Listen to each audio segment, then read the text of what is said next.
چاه ارت به چه دردی میخوره؟ بیایم فرض کنیم چاه ارت نداریم، پس اینو الان فرض میکنیم کلا نیست. حالا یه بنده خدایی دستش میخوره به فاز، زیر پاشم زمین خیسه. باید بگم این شخص دچار برق گرفتگی نمیشه، چون ما برای برق گرفتگی به 2 تا چیز نیاز داریم، یکی اختلاف پتانسیل و یکی هم مسیر بسته. فاصله ها رو از بین میبرن. اینجا ما گفتیم چاه ارت رو اجرا نکردیم، اختلاف پتانسیل هست ولی مسیر بسته ای ایجاد نمیشه، پس برق گرفتگی هم اتفاق نمیفته. پیروزی. این اشتباه رو نکنید که بعضیا میگن ولتاژ زمین صفره. نه، ولتاژ زمین صفر نیست، ما صفرش میکنیم. چطوری صفرش میکنیم؟ اینطوری مغنی رو میاریم، چاه رو میکنه، الکترودمون رو میندازیم، وصلش میکنیم به نقطه خنثی ترانسفورماتور. نقطه خنثی ترانسفورماتور کجاست؟ یعنی چی؟ نمیخوام وارد ترانس بشم. ببین 4 تا بوشینگ روی ترانسه، 3 تاشون مال 3 تا فازه، یکیشون به نقطه خنثی ترانسفورماتور، همون جایی که 0 ولت رو به ما میده. من وقتی این 0 ولت رو وصلش میکنم به زمین، ولتاژ زمین 0 ولت میشه. چیزی که تا الان بررسی کردیم این بود که چاه ارت نداشتیم.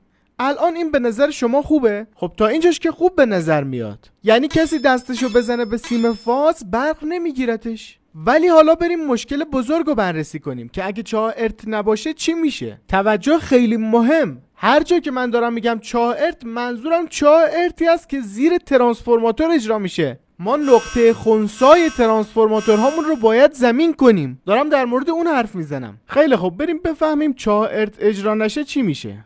حالا فرض کنید چاه ارت اجرا نشده و ما 2 تا خونه توی این کوچه داریم. یکیش خونه آقای هاشمیه که از فاز L1 برق گرفته، یکیش هم خونه یکی دیگه است.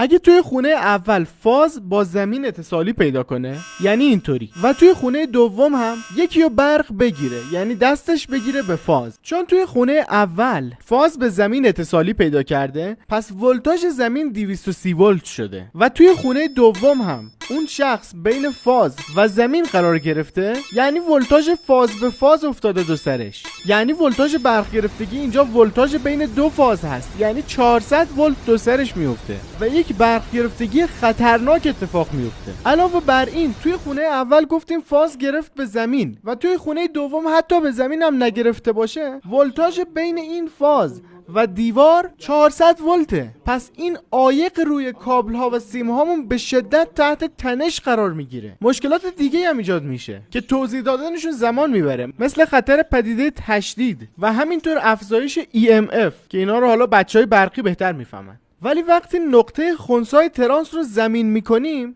دیگه حتی اون فازه هم به زمین بگیره بازم ولتاژ زمین صفره و نه این تنش بین دیوار و کابل رو داریم، نه برق گرفتگی جای دیگه ای و نه به اون شدت. همینطور وسایل حفاظتی داریم که این رو تشخیص میدن، مثل کلید جریان باقی مانده که قبلا 0 تا 100 رو آموزش دادیم.